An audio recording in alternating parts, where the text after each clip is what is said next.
Hi everyone, welcome to this week's episode of No Bullshit Talks. Today I am joined by the wonderful Rosemary Ikepeme.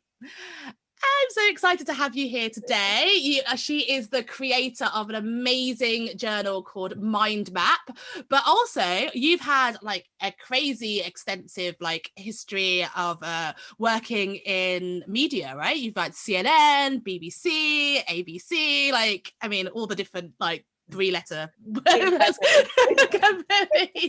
So, acronyms. exactly. Do you want to tell me about media first? Like, how did you get into that? And what's brought you to journaling, not journalism, but journaling? Yeah, thank you so much for having me, Sabrina. I'm super excited to be on your podcast, and yeah, just getting to know you and being part of this is very, very exciting. All right, so what got me into media? I have always been pretty creative. So at school, I had been doing a lot of drama, and my trajectory should have been, being an actress. Essentially, that was my passion, that was my dream, and but it didn't happen. It didn't happen. You come from Nigerian family, and it's like drama is not. It's not really. It's not something you can do for work. That's not work. It doesn't pay the bills. So I ended up doing law, which I hated, but I did it anyway for a degree. And then I fell into this job, which was mortgage broking. So I was mortgage broking for Alexander Hall, which were the mortgage broker arm of Foxtons. And as we know, Foxtons is very cutthroat in terms of how they operate, and you can imagine Alexander Hall is the same. So being this young 20-something-year-old thrust in this kind of male dominant sales aggressive dog eat dog world just wasn't for me, and I was just so upset. I was just so upset, and I just thought to myself, I need to get back to my creative kind of realm where I feel more comfortable, and I thought, what isn't a fine medium? Something that'll pay the bill, Yeah, security, and something that will give me that creative element as well. So, and I just fell into, I was like, okay, I'm gonna go work in the media industry because I have that balance. And had to beg for my first job because like literally it was an assistant job, but I had to beg for it because she's like, well, it seems like you're too qualified for this. I'm like, no, I just need a foot in. I just really need a foot what in. is with that? I've heard that line so many times. I remember trying to get my first job at in a shop, and I went around all my local retail stores, just wanted to be a shop assistant. You're too qualified. What is that? Like, how is someone too qualified for the job? Snap them in with open arms. They're going to be an amazing employee. Like, I don't get that. And if they're willing to put in the work and do the work, I thought, but I guess they're just afraid that, you'd get bored and you'd want to move on quickly, which I understand. But yeah, I literally had to beg for it and got it, and then just kind of found my footing in that field somehow, and yeah, so that's how it started with the whole media and broadcast industry. That's really cool. And yes, you are mortgage broker as well. And that is a definitely male dominated environment. And again, why is that? Like, I feel like, you said Foxtons, they are cutthroat. I feel like estate agents don't have the best reputation in this country. It's so different from America, where real estate is quite a big and well-respected industry, whereas if you say you're an estate agent in the UK, it's like, oh my god, stand back. I don't know. I mean, I feel sorry for them because clearly not everyone is that, and I think maybe with the I don't know, I think it's different if you're working for an agent, or if you're an investor, I invest in properties, that there's a kind of a different stigma to it. But I don't know, but definitely I can't equate the way Foxtons worked with every other estate agents, but I definitely know it wasn't for me. It wasn't for me. I just couldn't deal with that. Like I was just so depressed. I think I was at 21 or 22. And I just realized, I was like, I can't not be this upset at this age about a job. Literally, Yeah. I thought that to myself, and that's what made me decide to move. I was like, I am too young to be this upset about a job. Perhaps if I'm older, when I'm in my 40s, I can afford to be this upset about a job, but I'm just too young for this. But you know, it was really, really cutthroat, really kind of name and shame. Mm, So not my ethos. And yeah. it was just so funny. I was thinking back to one situation of this week. Actually, I think I'm not sure what triggered me thinking back. And I remember one of the bigger managers there. I had I had changed my hairstyle. I had this amazing bob weave going on that I was rocking. I thought I Yeah. was like pretty, you know. I was like, okay, girl, I've never tried it before, but I thought it looked cute. But then he called me in and we had this really bizarre conversation about, oh, you know, it's important how you make people feel or what they see when the first impression, you know, because that's when they trust you. Apparently my haircut was not trusting it. Wait a minute. So you rocked a new hairstyle and suddenly that meant people don't trust you They don't, because yeah, of no, your hair. yeah, it was too, what was the word? It was too close, it was too cold. You know, he said perhaps something less, you know, Your hair was too cold.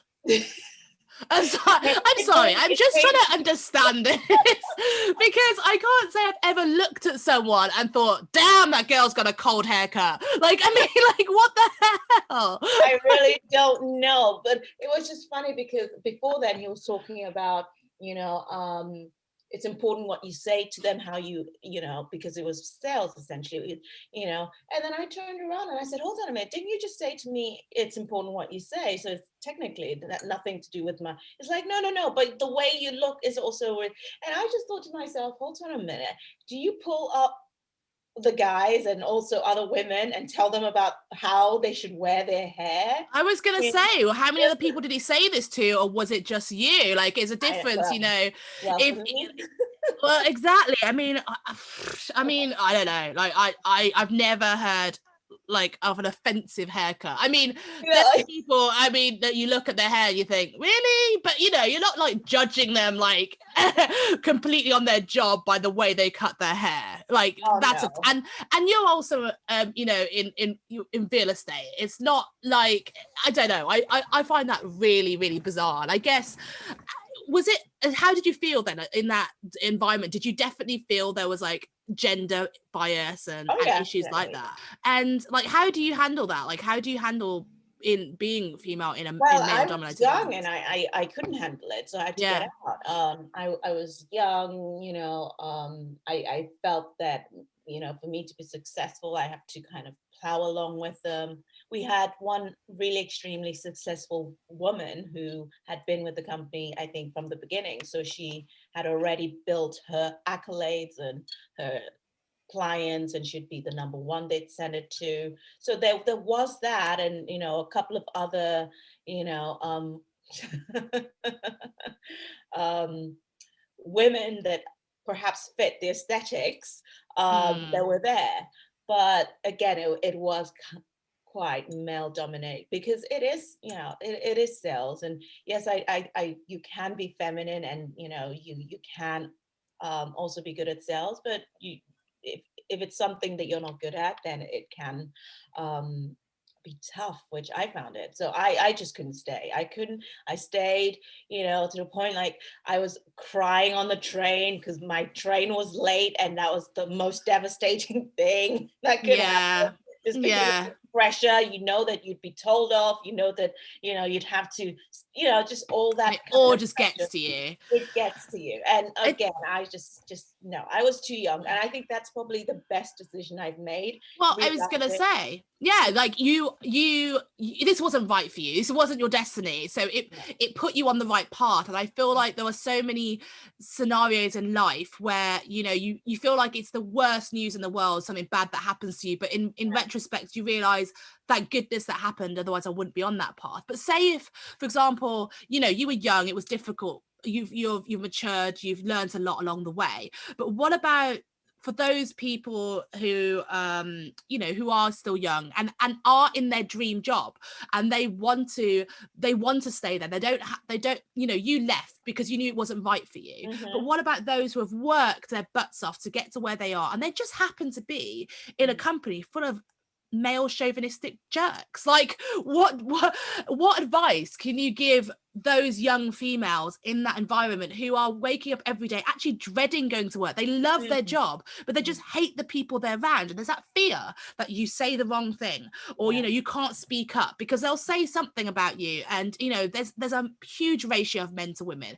What advice can you give them? Well, that's a very tough question. I'm still trying to figure out the answer. Hence, I left the corporate world because it just wasn't.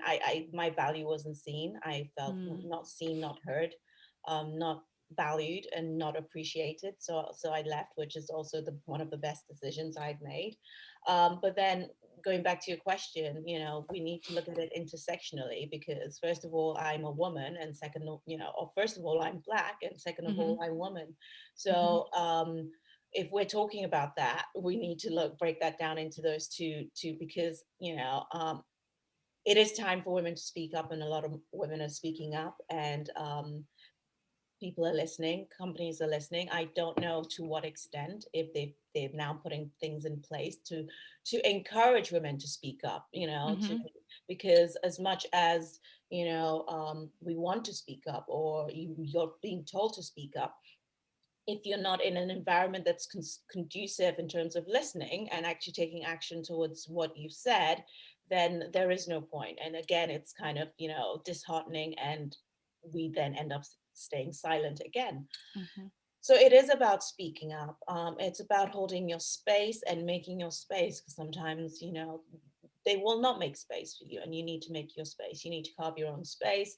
It being, you make sure you have a seat at a table, make sure you speak up, make sure you make people aware if they're cutting you off, you know, making sure you highlight those situations, and not kind of shying away. But then again, like I said, it's intersectional, because it is easier said than done, especially as a Black woman, because once you do that, you know, you have the stereotypes of, oh, she's being difficult, which I've had that.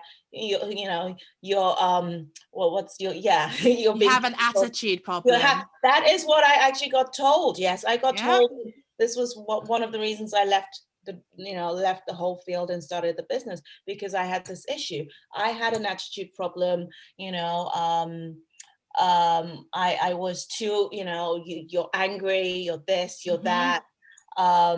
So that there is so many different layers to this problem, as a woman and as a Black woman. And I'm sure if you're, you know, from the LGBTQ group as well, then you have another layer of that as well. So, but I think the thing is to speak up, you know, whatever it is. And if you're going to be labeled, then that's it. Unfortunately, you know, you can't change. I mean, you know, find a way to be able to speak up where people will listen as well. You know, yes, we can be frustrated and angry. You know, take a moment. You know, maybe take some time to actually plan how you're going to speak up about it, and then execute, because you know, you have every right to be angry, you have every right to be frustrated, but make it work for you as well. You know, make it work in a way that it's going to be taken seriously, and action's going to be taken. But it is super difficult. Like, you're saying all this now, and you know, in retrospect, it's totally makes sense. Yes, I'll go away, I'll be calm, and I'll come back, I'll think it through. And it's like, in those situations where, you know, you're being treated unfairly, you're the one that's being like, you know, like disrespected, and they're telling Yeah. you, and you try to say anything, you tell you have an attitude problem, they tell you, you know, you're being rude, and you know, Yeah. you need to know your place. That's the other, that sort of stuff, that just only going to fill you with anger. So it's very difficult to do this. Also, you know, consistently, like you said, not being heard, not being respected, being spoken over, whether it's a sexism issue, whether it's a racism issue, whether it's a bigotry against your sexuality, or whether it's all three, because as you Yeah. said, some It people happens. suffer from all three. You Yeah. know, regardless of what it is, it's not easy, even though you know that it's nothing you've done, it's not personal. Well, it's personal, but it's, you know, it's their issue, they're the one with the problem. It still doesn't make it any easier, and I still think that you need a hell of a lot of confidence to Yes. be in that room, to have the confidence to stand up and be like, right, how you're talking to me is not okay. And I know that I've been running my company for years, Yeah. and I still have that issue. I still get asked to speak to my male boss, who doesn't exist, but there must be a man in charge. I still have that, and it's still so difficult to say, no, it's not okay to say that what you've just done is really, really disrespectful. Yeah. And you know, I think that it has a play on your mental health as well, It which is does. which I'm going to come to your journal now about that, because I feel like the more you keep it inside, like you're saying, you can, it's unhealthy. Like you would be sitting on that, you just not say anything, you just go to work Mm. every day, perhaps hating yourself every little bit more for not speaking up, and then you sort of, you know, Yeah. it gets to you, and then one day, like you said, you miss your train and you burst out crying, you shout at everyone, and something so trivial seems like the worst thing in the world, because all of these feelings just come out, and it's just like then you're sitting there going, why am I crying? And then I you're just like, and know. it's just like even worse, and you know, we've all been there, and that's Yeah. not healthy on anyone. That also then leads to ruining personal relationships at home, because you bring it home with you, and this is why I love this Physical. journal. Yeah. And And physical health as yeah, well. and physical health for sure. And I'm guessing this in part is why you started Mind Map, and so I Yeah. want to obviously hear about this now, and tell me more about this insane planner, and like what made you decide to leave the corporate world, leave the mortgage brokers, leave like the media, like cool, you know, cool jobs and all that stuff. What made you then decide to go it on your own and do this? Well, I mean, like I said, you are so right. Where, you know, when you're in the heat of the moment, it is so frustrating. It's so annoying. You can't hold it in, or you feel like you have to. It's, you know, it can go either way, which is not necessarily the, you know, the way you would want to handle it. And I get it, because I've been there, and I've been, you know, I've been in situations where maybe I could have spoken up, but I didn't. And I've you know, come out of it and go, oh, Rosemary, you should have said something. And it's so hard because there's no representation. I only found a woman who I felt I could relate and connect with, because she was in her glorious fabulousness in the corporate sphere, quite senior up, you know, rocking her long braids and her bright nails and her tight skirt. And I thought to myself, wow, so this can exist. And I didn't know that, because you're you know, you're painted a different picture as to what it should Mm-hmm. look like, and what you should be like, and what you should dress like or talk like. And I saw her in my 30s, and I realized, if I had seen a woman like this in my early 20s, would I have changed the way I would have shown up to work? Would I have been more comfortable and confident in going into the workplace and going, this is who I am, and speaking up when I need to? So I think representation is so, so important. And I think that's one of the reasons I did this, because I felt like I need, you know, if I can, if another young girl can see, oh, she did it, and she looks like me, or she's rocking her braids, or she's just chilling out, she's got a piercing, then I can do it as well. So that's great. In terms of how I came to do this, again, you know, the whole, you have an act, that I was in my dream job, absolutely dream job, which is what you were saying. If you're in your dream job and just all these unfortunate situations happen, what do you do? So I was in my dream job, loved it. You know, it was part of this vision that I had written about a year ago, what I wanted: autonomy, a boss who was like a mentor, traveling, all these experiences. And I got it in this job. And then it was they had a restructuring going on.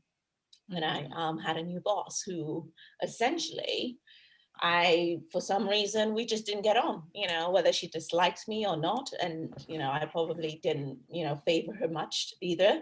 Um, and it is hard because she's your boss and, and she had she had the relationships with the other, other people. So having not necessarily anyone in your corner to kind of bounce this with who looks like you, so you could understand and go, well, is it just me, or is there something, to the point where you're sitting there and she's screaming saying you have an attitude problem, and then when you sit there and smile, why are you smiling? Like I was just like, okay, so I can't really win. You can't have an attitude, you can't smile. I mean, what do you do? Like, I mean, that smile. Can you imagine someone saying, wipe off that smile off your face? I was like, who are you talking to? I mean, the me now looking back, I'm like, who the hell are you talking to? But then again, like you're caught in the situation and you're stuck. And I thought I was a strong, independent woman who's gone through life and who's been through all these other amazing companies and has the experience and can speak up.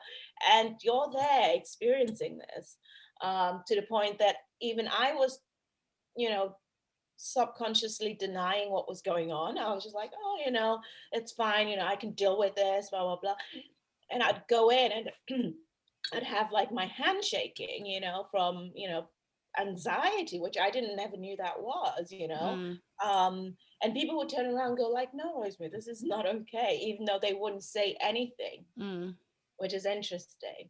And I think this is what, again, I'm working kind of, pulling up people on, if you want to help, you need to say something. You can't just be in the corner whispering.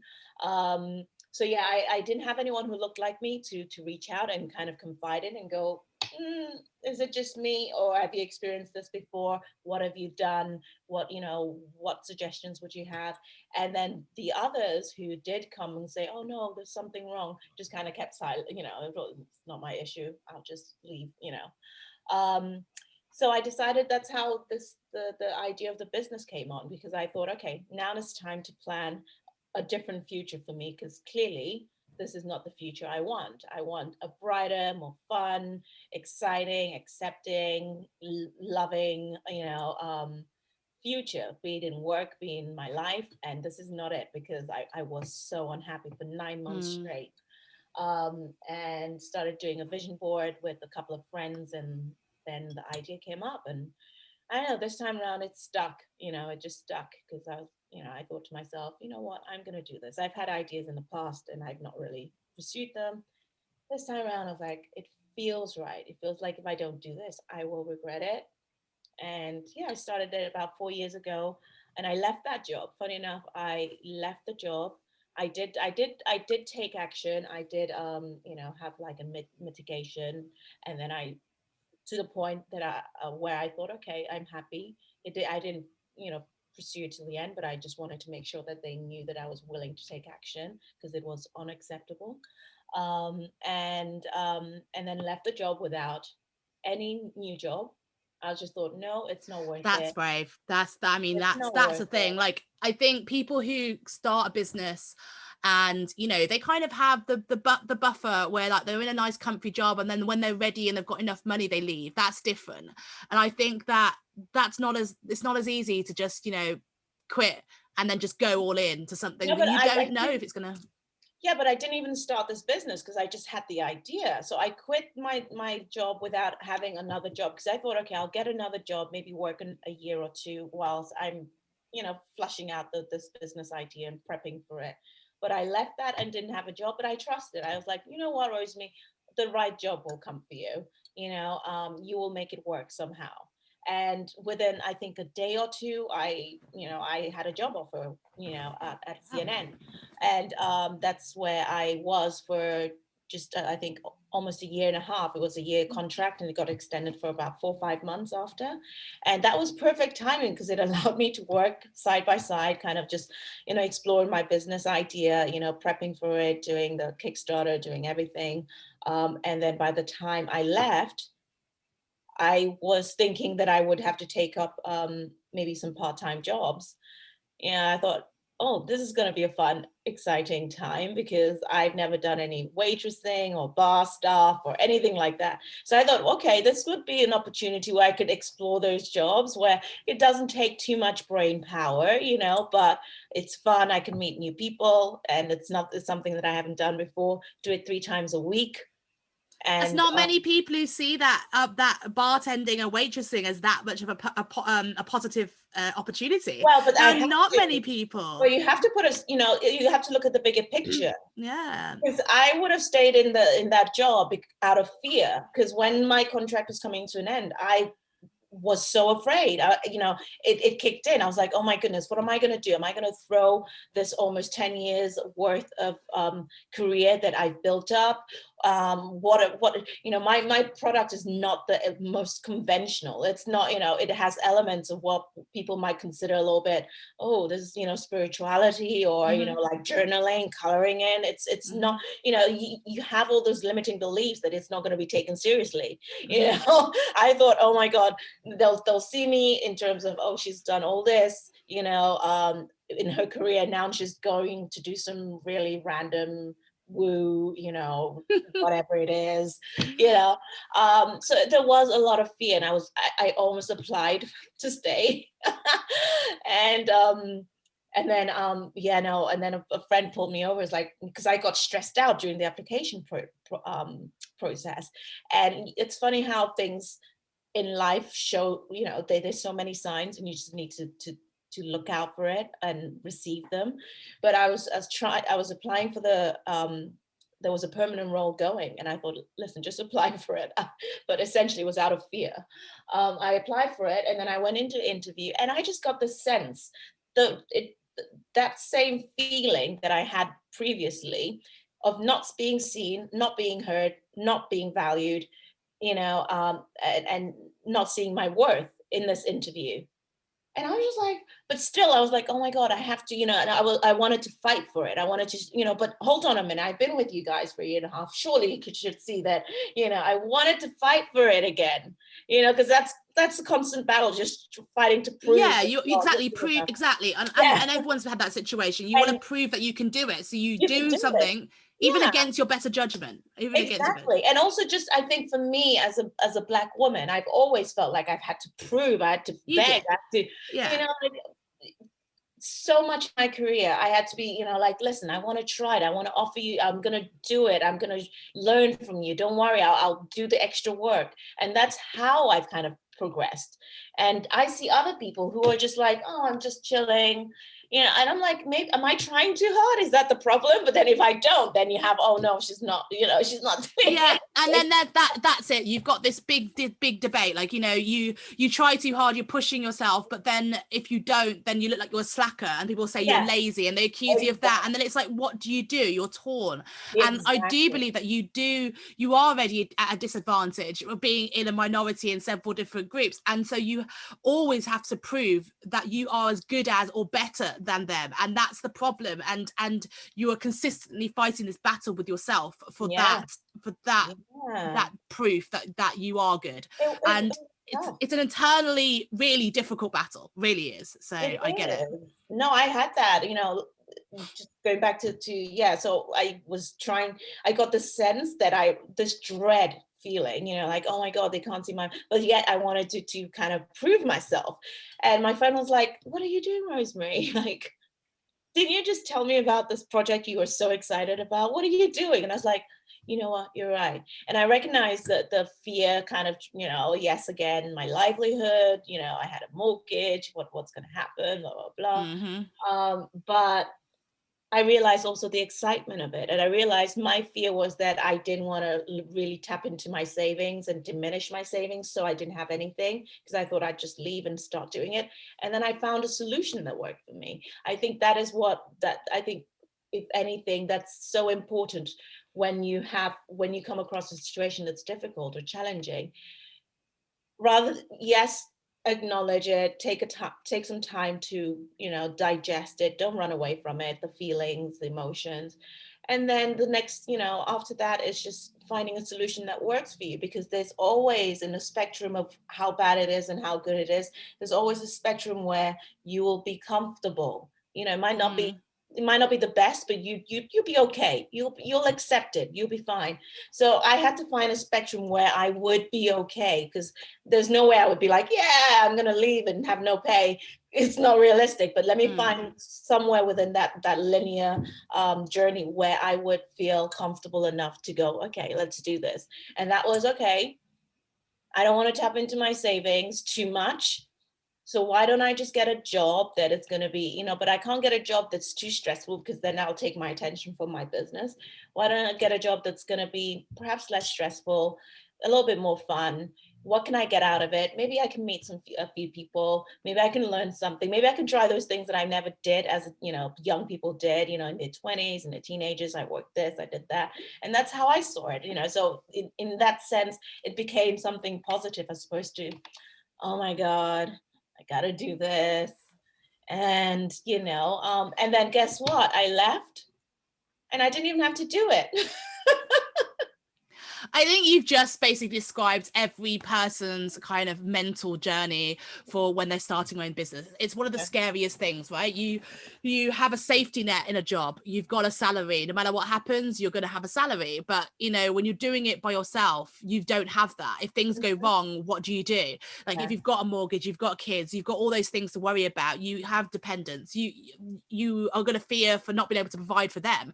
This is the consistent thing I hear when people are trying to start their own business. And I'm always trying to inspire people to start their own business, because it's the best thing I've ever done. And like you saying, it's the best thing you've ever done. And most people do say that. If you truly love what you do, you should do it. Life is too short. But again, it's like, don't start a business because you think it's a good idea and you think it's going to make you money. That's the wrong reason to start a business.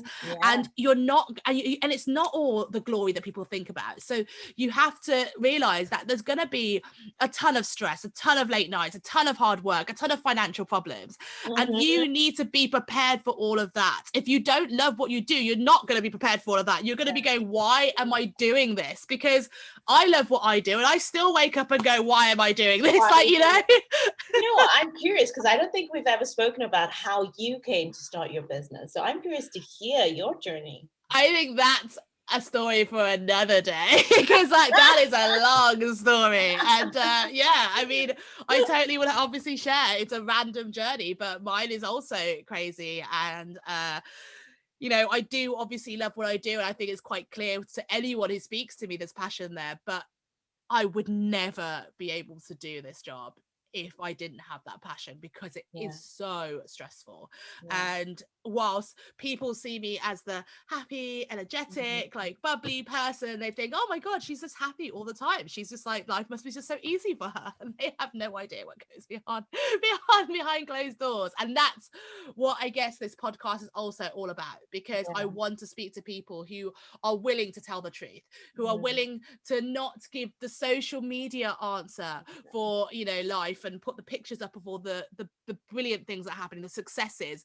I want to hear about the tears. I want to hear about the stress. I want to hear about the turning to a bottle, which is not the right thing to do, but people have done it because they're scared and they're worried, and just realize that everyone's human and this is what we all go through. But I want to talk about the positive sides of this, because I love your journal. Like, I'm a big journal person, but I love it because, to me, and I obviously want to hear your opinion, to me, like, I've got the journal here. Not only is it beautiful and great, but I love that as a busy person, I love the fact that you've got one page per day.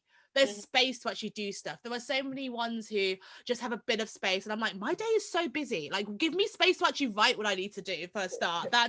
I love the coloring. Oh my God. Like, I remember the phase everyone went through of the coloring, adult coloring, and how therapeutic it is. And oh my God, is it therapeutic as a creative person too. But it's the fact that it's so wholesome. Like, you cover everything. You cover the busy person, like busy business owner's life, like, you know, what they need to do. You cover personal relationships, you cover financial, you cover like every bit of that wheel of life, which is in here, which you can color, which I also love.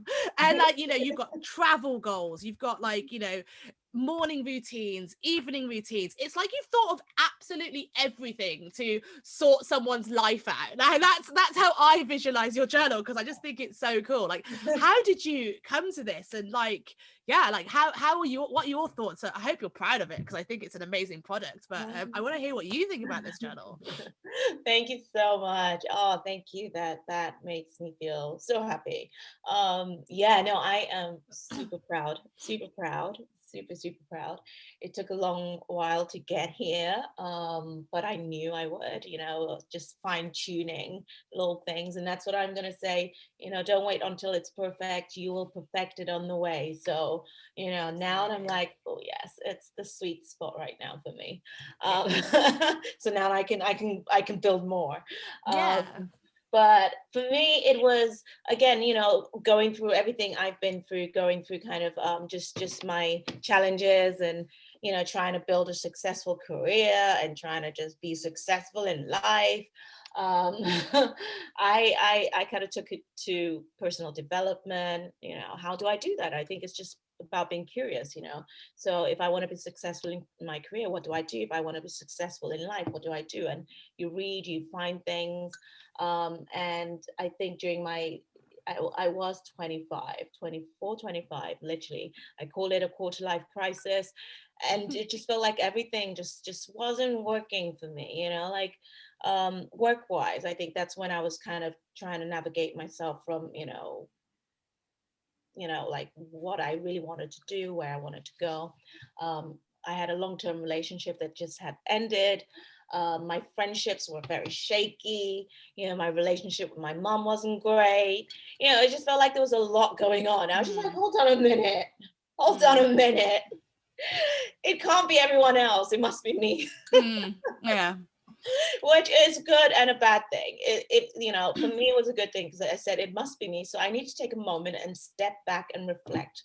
What is it that I'm putting out there?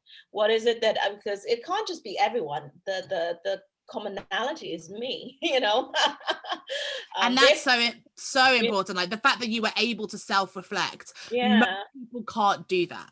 That is something that most people can't do. I think it's so important these days, and it's a big thing at the moment, self-reflection. People are realizing how important that is, and obviously this journal allows you to do it so in so many areas, which I think is what makes it stand out from all its competitors. And I just think as well, you know, mental health is a big topic at the moment, you know, very big. And I'm really, really pleased that it's becoming less of a stigma, and people are realizing just how serious mental health issues are.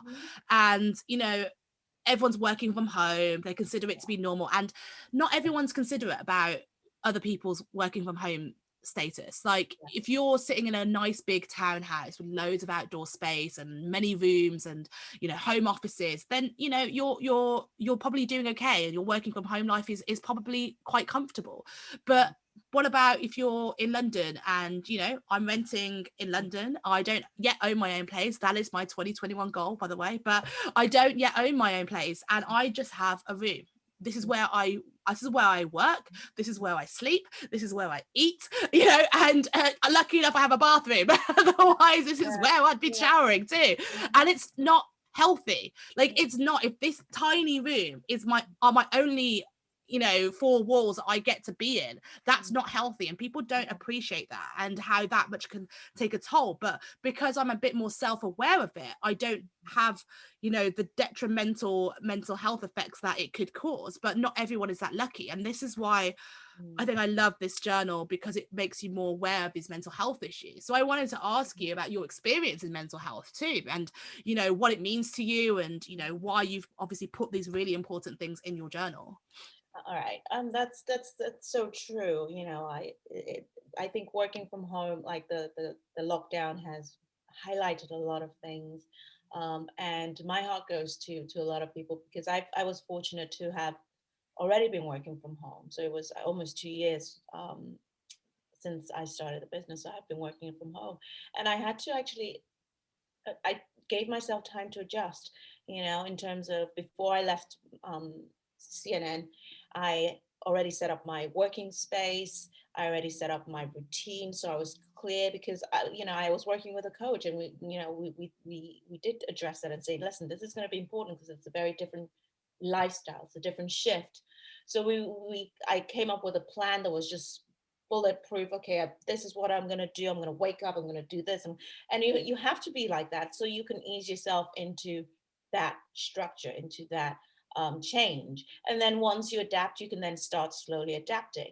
And a lot of people didn't have that. They didn't have that. They were just thrusted into this lockdown situation, which it was unfortunate, and they struggled. And if they didn't have, like you said, that awareness or that knowledge that it is going to be different, so I have to adapt to it, but and they don't have that awareness, and they're just going into it the same way as they would if they're going to work, and they don't have those things, it's going to be very difficult. And I also wanted to say, yes, people in London are struggling, or people everywhere, and even sometimes those that we think are perhaps having it a little bit better in their mansions and bigger space, and they could also be having a really tough time, because it's not necessarily about what you have. Sometimes it's also about what's going on inside, and how you deal with the situation, how you handle the situation. So they could have their mansions and their space, but still they could be mentally really, really dealing,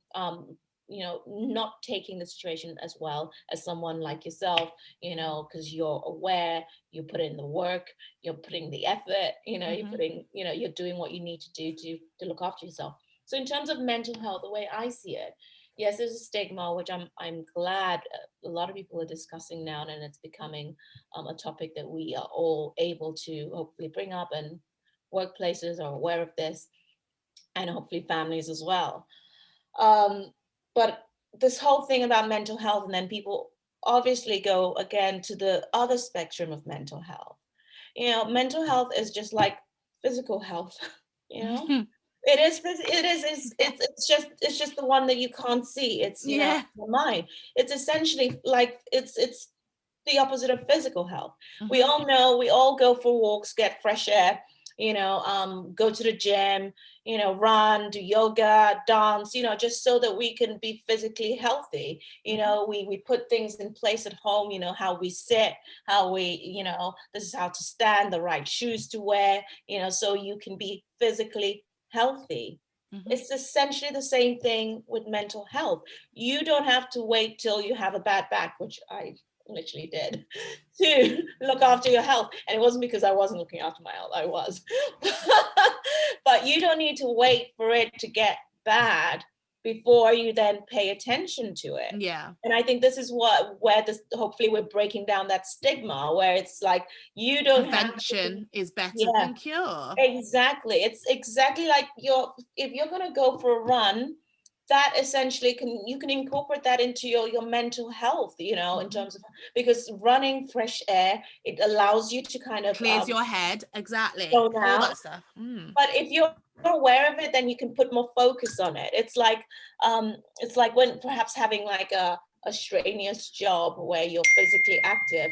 However, it is good for your physical health, but you're not conscious of it, as opposed to going to the gym and being physically active and knowing that this is what you're doing. It's the awareness bit.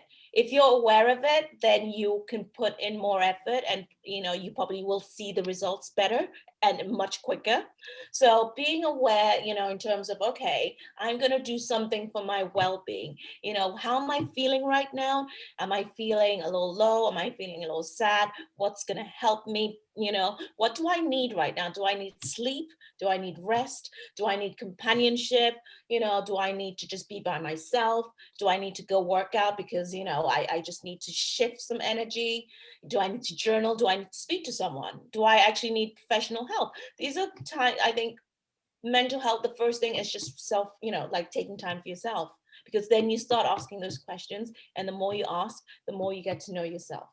The more you get to know yourself, the easier for you to read those signs very, very easily and very quickly. Then you can be like, oh, you know what? I just snapped at someone. That means that means I'm Yeah. a little stressed. Let me Yeah. just go over there and do what I need to do to de-stress, right? But Yeah. if you're not aware of it and you just carry on, till the point where it then manifests into something else. It manifests into actual mental health, Mm-hmm. where you then need professional services and help, or it manifests into physical health. Mm-hmm. A lot of the physical health issues that we have can be attributed to mental health. Yeah. you No, know exactly. Absolutely. so And so it's tell me, important. because for me, I think that this book, this journal has helped me in terms of like survive a lockdown and, get on top of my own thoughts and just like, there's so much going on in my head, just like I'm so busy all the time. And it's just so nice to write the thoughts down. It's also, you have like amazingly inspirational quotes on here. It's also just helps me be really organized. Like, it's got the actions I Yeah. need to do, and physically, how do I feel right now? That's one of the questions I have to answer. And it's like, it actually makes me actively think about these things, whereas I wouldn't even do that. I'd just be I'm so used to just working stupid hours a day, Yeah. and then only Yeah. when it's too late do I feel completely run down, and it's not healthy. Mhm. And I realize the importance of sleep and how I've actually tried to actively do that. So tell me how you envisage this book helping so many people. Well, it was helping me in the first place, because I Mm, needed it. I was like, I need something that has everything, like I just had loads of different, notebooks, planners, da da da da. I was writing it myself. I was creating vision boards, blah blah. I just needed something all in one. So I was like, I need to do this for me, and if it can help me, it can help others. And just what you said, that's essentially it. We have high achievers, we have very focused people who have a goal. I mean, it doesn't have to be business. It could be family goals. It could be relationship goals, and they just go for it. They're tunnel vision. Everything else is just like falling apart, but they don't care because they have this goal that they really need to achieve. And when you get there, it's underwhelming because everything else is not in place. mm-hmm, You don't enjoy the journey as well. So this is what I wanted to bring with my product, because again, I think you probably, just talking about this with you, I can see from my history, actually, I just realized that now. So it's like therapy. I can see from my history that I've always been the kind of person who wants to enjoy the journey. mm-hmm, Yes, I want to achieve certain things. I want success in some ways, but I want to enjoy the journey. When I was, early 20s doing the mortgage broking, I didn't enjoy the journey. And I just thought, no, I'm too young not to enjoy this journey, And then, like with the media career as well, I enjoyed it until a point where I was just like, no, actually, I'm not being seen. I'm not being heard. I don't enjoy this anymore. And I want to enjoy the journey. So I wanted to give people, I guess I wanted to give myself a tool that allows me to enjoy this journey towards my success, towards my goal, and not get there and feel underwhelmed and go, oh, is that it? And then you look around, your friends and family are not there because you've not paid them any attention, because it's just been you. You look around, perhaps your finances are not even in place because you've mm-hmm, not taken a moment to check and see, okay, when I get here, will I have the money to, will it be okay? Or your health is not there. You can't enjoy it without your health. Your mental health is not there. So it's important to be balanced in a way that you can achieve success, but do it in a healthy way. And I don't mean, okay, everything has to, when I say balance, it doesn't mean everything has to be 50-50, or okay, we're going to split everything. It's going to be 20-20-20-20, so it's 100.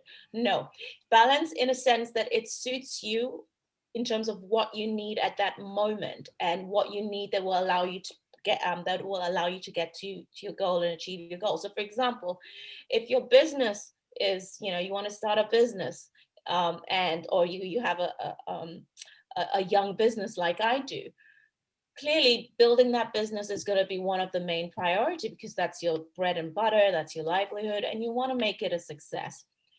So yes, that's going to be your focal point, but it doesn't mean that you can't forget about your friends, your relationships, because that's what's going to keep you sane. Those are the people Yeah, you're going to reach out to when absolutely. things are hard. Are you checking in on your finances? Is the Hmm. business actually doing well, Hmm. financially?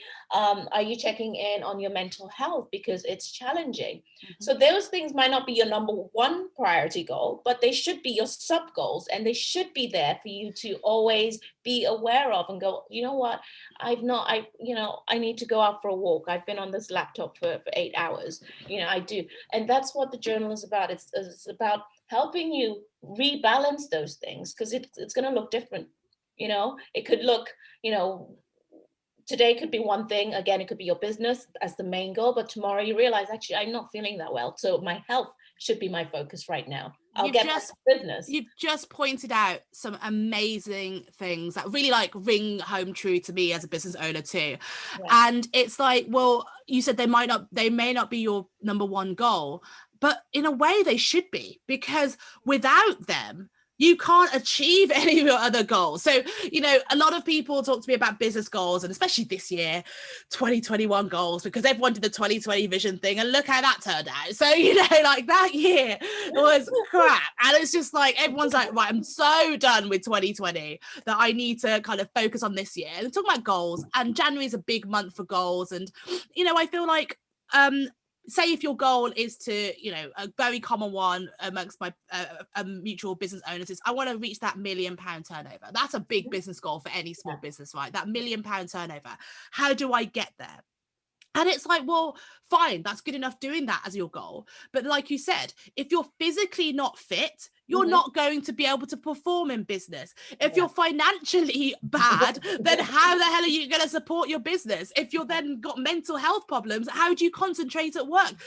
Without those three things, you cannot achieve your goals. Yeah. And I think the finance thing's a really important one, but just because your figure in your bank account does not mean that your business is financially healthy. And Yeah. that's what people don't realize until it's Yeah. too late. It's like, you could be like, have a nice bit of money, but then you're bleeding money in certain areas, and slowly, Yeah. bit by bit, your company is hemorrhaging money.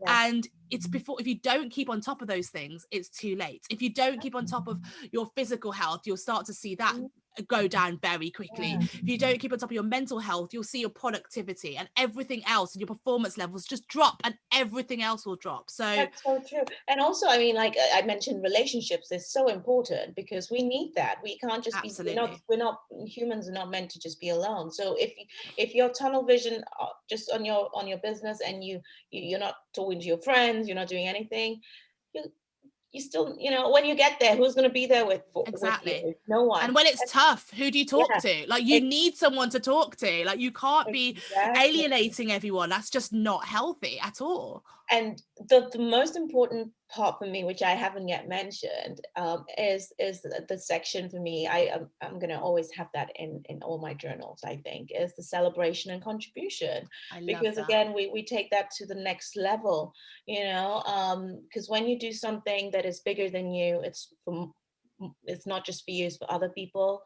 It's worthwhile, and that's why you stick to it a bit more. Yes, you can have a passion for something, but if you know that other people are counting on you to deliver this thing, Mm. and you care about those people, you will. You can't just wake up and go, I'm not going to do it. If it's for yourself, you can wake up and go, I'm not going to do it, I'm just going to Mm-hmm. stay in bed. But if you know that other people who you care for are counting on you, that is additional motivation for you to keep going. So contribution in terms of, what is this, what am I bringing to the world, what am I giving back, what is my gift, what's my purpose. I think it's so important to take a time to just reflect that, because it gives you some grounding. It gives you, it centers you when things are challenging. When you find things are tough, you're like, okay, what am I doing this for? Why am I doing this again? And the celebration is again key. It's about, are you enjoying this process? Because if you're not enjoying it, what is the point? Don't do it. Mm-hmm. Do Mm-hmm. something else. Absolutely. You got to celebrate, and it's another way of retraining your brain. Because I think we're very good at finding faults in everything. I agree. Yeah. And as a, again, as a small business owner who it is stressful running any business by yourself. Celebrating even the small wins is so inspiring and positive. And it's just like, okay, what are our little mini goals on the way to that big goal, you know? And you can celebrate those little wins, even if it's like, I got through this really tough day and I was able to do things like, you know, even anything. Like, it's so nice to just recognize, and it just makes you more inspired for that next step. And I think that's, again, an absolutely crucial thing. And I want to touch on, you just said in all your journals, I want to talk about, because you've got other products, it's not just this one journal. I know that this is the main one, but you have loads of other cool things. And I also love the fact that you've got the coloring cards as a separate thing, that you can just get a pack of those, and oh my god, they are therapeutic, and also they're just gorgeous to put on your walls, and like, you know, it's nice. So I want to hear about some of your other products that you've got, and what they do and how they help people. So yeah, so I mean, my mission throughout everything I'm going to do with Mind Map is to inspire, empower, enable people, first of all, to just dream big, reconnect with their purpose, find what their goals are, but intentional goals, not just, oh, I just want, you know, I want a big house, but why do you want it? What difference is it going to make to you, to family, to the world? You know, is it the house you want, or is it actual just the freedom or the financial freedom? What is it? So for me, my products are there to just really dig a little bit deeper, find your true goals, and then give you the tools, because I want you, it's not about, okay, you got goals now, off you go, and then you're like, how am I gonna start, what am I gonna do, you know? But it's to give you those tools too. That's why it's so detailed, that's why it's so already pre-structured for you, so you can. And I do get people who are like, oh, but I don't know what to start, I was like, okay, you got to own it as well, because everything is there. You got to own it. You got to be truthful to yourself and go, okay, you know what? I could just start coloring in if I wanted to, or I could just start actually writing down what are my goals for the next 90 days. So it is all structured for you, because I want you to kind of remove that fear of, I don't know what to do. How am I going to start? Because for me, that is sometimes what helps with procrastination, and I end up not doing it because I'm like, I don't know. So I'm just not going to do it. But it removes that. So essentially all my products is just there to help people as much as I can. I mean, I'm not going to wrap you in cotton wool. I don't believe in that, because you got to put in the work. The journal is there, the products are there, but you got to write it down and you got to take the action. So it's not, you can buy it and be like, oh, it didn't work, but yeah, it's not going to you work. get out of it what you put in. Exactly. Yeah. So you gotta do the work. So in terms of what my products are, yes, they're there to just provide all the tools, you know, from how to create positive habits, how to plan, it's so essential, you know, how to actually you know, go about making those plan a reality, because you can plan that there's planning, and there's like good planning, there's bad planning. So essentially, how do you plan well so you can actually start taking those actions and seeing results? You know, you can have a list of 10 things, do them, but you don't feel like you've done anything, or you don't see any results. But how do you actually plan better and do that in a mindful way? Like I said, incorporate all those things that are important, the fun, you know, the other areas in life, without kind of just being washed out and drained by just this one goal or what you want to achieve. So I have the journals, which are perfect. I love them. I just released the latest version, which is the one you have, and I'm so loving that. And the first one is great, because that's fully structured. So everything is there for you. With the new one, there's a bit more space for you. You know, these are for people who've used the first journal. So the new one has more, some space for you to now start setting your own personal goals. You know, okay, now I kind of get the hang of this. You know, I'm getting to a place where I am able to ask myself those questions and find out what I want. So now, okay, actually, this is my project. I want to renovate my kitchen. That's, you know, so you are able to add that into the new journal and then start planning that out for yourself. There are other elements, because now that you've started creating those positive habits, you know, now, okay, let's focus on really good habits that can stick. Morning routine, evening routine, you know, again, the gratitude section. We have the habit tracker with the new one, so you can now start building, you know, if it's drinking 2-3 liters of water every day, you can track that and hold yourself accountable, but in a creative, in a fun way, you know. Exactly. Accountability So made fun. That's what it feels like. And it's exactly.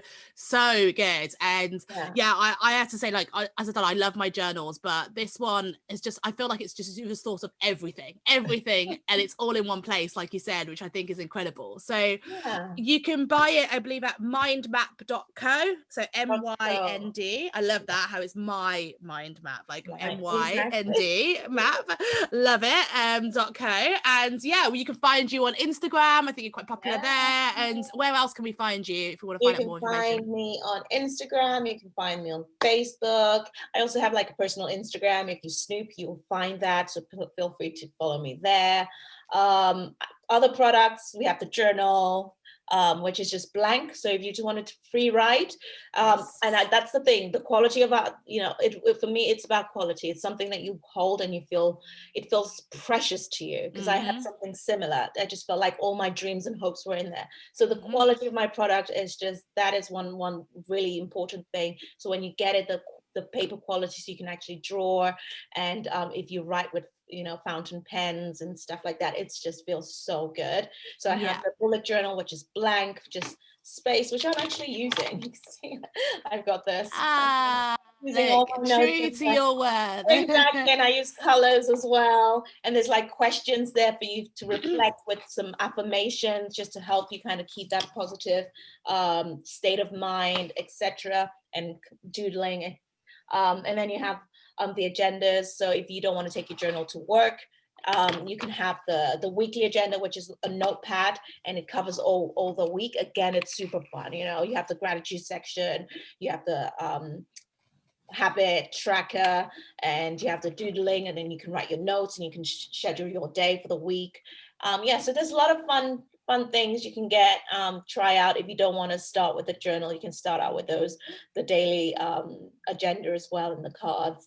But yeah, find us on all social platforms, and yeah, just connect with me on LinkedIn as well. So Yeah, amazing. Well, I just want to say thank you so much for coming in today. I think it's been such an insightful chat about so many different topics. And, I think that anyone listening, obviously, if you've got any questions for Rosemary, do hit her up. Like, if you want to find out a bit more about mental health and how the journal can help, definitely speak to her. And also just what it's like being a black female in a male dominated environment. She's got experience like that. So do I.